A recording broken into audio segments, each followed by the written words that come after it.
Hello there, and welcome to the top 50 tracks of all time with me, Mark Denise. This is actually the first recording that I haven't completed from start to finish. Tina just came in and asked me if I was ready for lunch, so she wasn't aware I was recording, so I didn't manage to make it 50 tracks in one take. I don't know if you realize that in the earlier videos that I never actually re-recorded them or edited them in any way. I just went for it.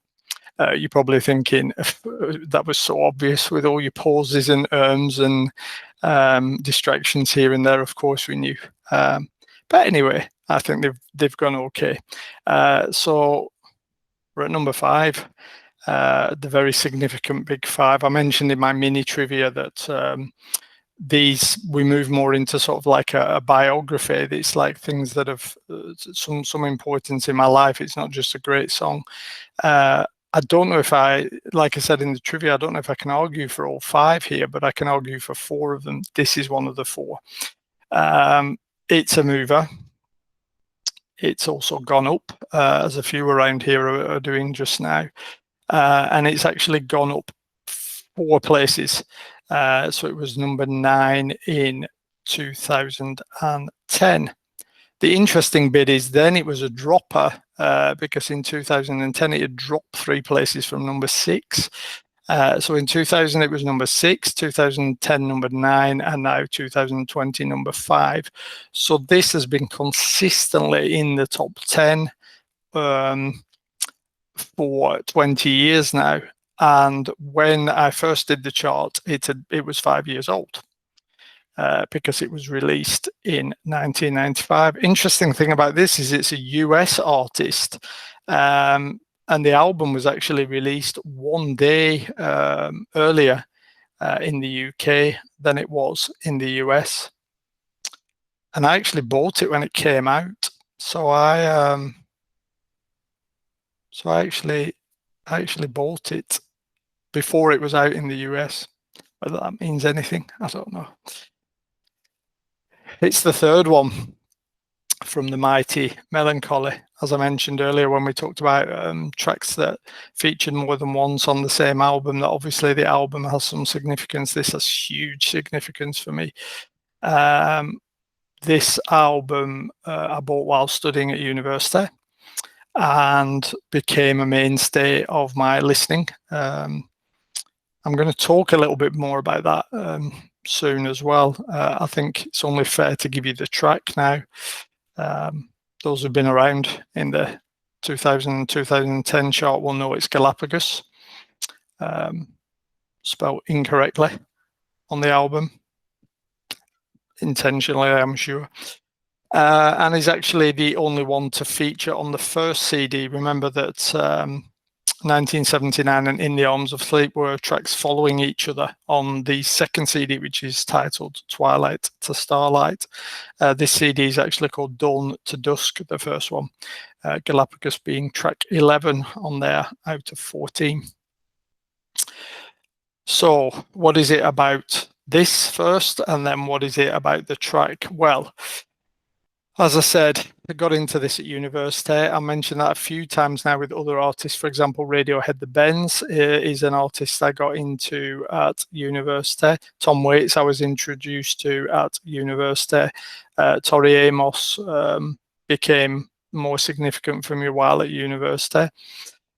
I think it was that thing of constantly being surrounded by like-minded people.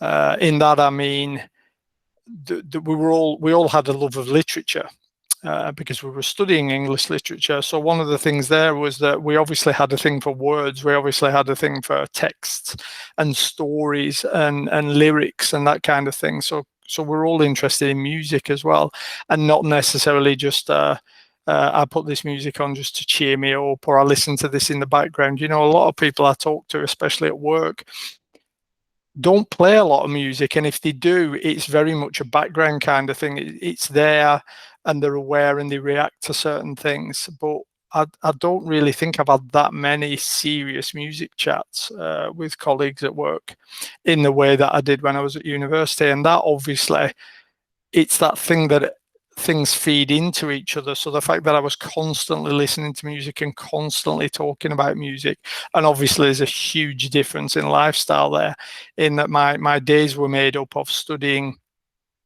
or dodging studying, depending on what mood, and hanging out with friends and going out with friends. So there's lots more time to actually put the time and effort into listening. Like I said, the only time since that I think I've had a more significant listening time was 2005, when I was working from home, and just constantly like putting on new music all of the time. Which is one of the reasons why the album of the year that year was such a tricky choice, because I'd listened to so many. But this album, like I said, one of those I got introduced to Siamese Dream, the album previous to this, very soon before Melancholy came out. So again, I was late to the party.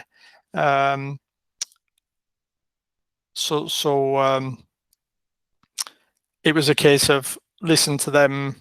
Somebody did me a recording or whatever, I can't remember now, but I listened to that quite a lot for a short period of time, and then somebody mentioned that Melancholy was on its way out, and I started seeing a poster in the record shop. So I went in and asked them what date it was released, and they said October. So I said, okay, I'll be back in, get my copy then. So I went in on the day it was released and bought my CD. This very CD was the one I bought. I've actually decided I really want this on vinyl now that they've started to press thicker vinyl that doesn't scratch as much. I think it'd be interesting to see how it sounds on that. But yeah, so played this album to death when I got it, non-stop. This is when all the discussions with friends and classmates came up about, oh, you know, could they really get away with 2 CDs? Why didn't they just like put the best stuff on one and have the other one as maybe a demo CD or like a cast-off CD, a bit like the Final Cut Pink Floyd? I still don't agree. I don't agree to this day. I think there's a couple that, you know, you can maybe look at in a more negative way. That aren't up to the standard of, for example, Galapagos or In the Arms of Sleep in 1979. But that's the way with most albums. I don't think there is a perfect album out there. If there is, let me know. I'm sure we'll disagree on it. I haven't found one yet. I've found near perfect, but not perfect. So anyway, Galapagos. Galapagos is extremely significant in that Galapagos contains my motto, my own motto for life, which is the line, I won't deny the pain, I won't deny the change. This is one of the key things within the song, and struck a chord with me immediately. And it had such an effect on me that it really changed certain areas in my outlook on life, in that I felt like at that point that even though I took the leap to go to university, because that wasn't anything on the cards when I went to Burnley College to get some grades that I'd not got for whatever reason in secondary school. It was only while at college I started talking to people who were applying for university that I thought, oh, that sounds like it could be cool. It's something my grandma always wanted me to do. Maybe I should go ahead and do it. But that felt like that was the only thing. I was quite safe. I sort of did all the things you expected to do, or didn't do them for out of laziness, and just, I don't know, university was like the first step. It was the first thing I did that was of any major significance, I felt at that point. And I just thought, I think a lot of the times I've been a little bit afraid. I've been a little bit wary of things might not go as planned. I might get rejected. I might, it's going to hurt. So I kind of like didn't do stuff. And then after I listened to this song a bit more, I thought, I quite like this concept of I won't deny the pain. It's like, if I'm open and if I open up to it, I'm going to get hurt a lot, but I think I'm going to end up more positive for it in the long run. I would have to say the biggest example of this is my wife, Atina. Because when we got together and got involved, and after I'd asked her to marry me, she actually turned me down. Did you know that? She said no, because she said it was never going to work between the Englishman and the Assyrian. So I was told by a couple of friends to accept that and move on. My decision there was, I said I can remember having a chat with Simon on the phone and Greg on the phone. And I said to those two, I said, no, remember my motto, I won't deny the pain. So I contacted Atina and said I was going to travel to Sweden one last time, because I was in England at the time then. I was going to travel to Sweden, and I wanted to look her in the eye, and I wanted her to tell me no to my face, because then I would have to accept it. Then I would have to see it as genuine. And that no never came afterwards. Instead, a yes came later on. So pumpkins have a little bit to do with why we're married now, and have been for almost 19 years. Because I was prepared. I was prepared to let the pain in. And I've done that quite a few times since as well. But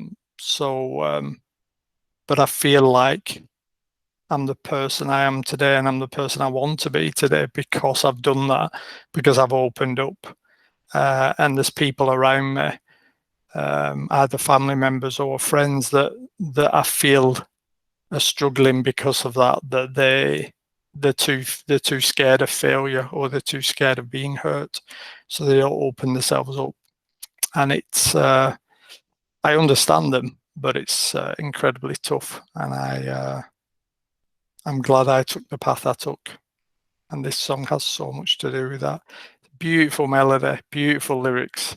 Best thing Pumpkins have ever done. I can give all these spoilers now. They're not coming up anymore. 3 times from one album. That's pretty darn impressive, I would say. But yeah, I was going to say back in the 5. It's never been in the 5. It's been 9 and 6, so it's in the 5 for the first time, and well deserved too. What a wonderful, wonderful, wonderful track. Go ahead and listen now, and stop denying the pain.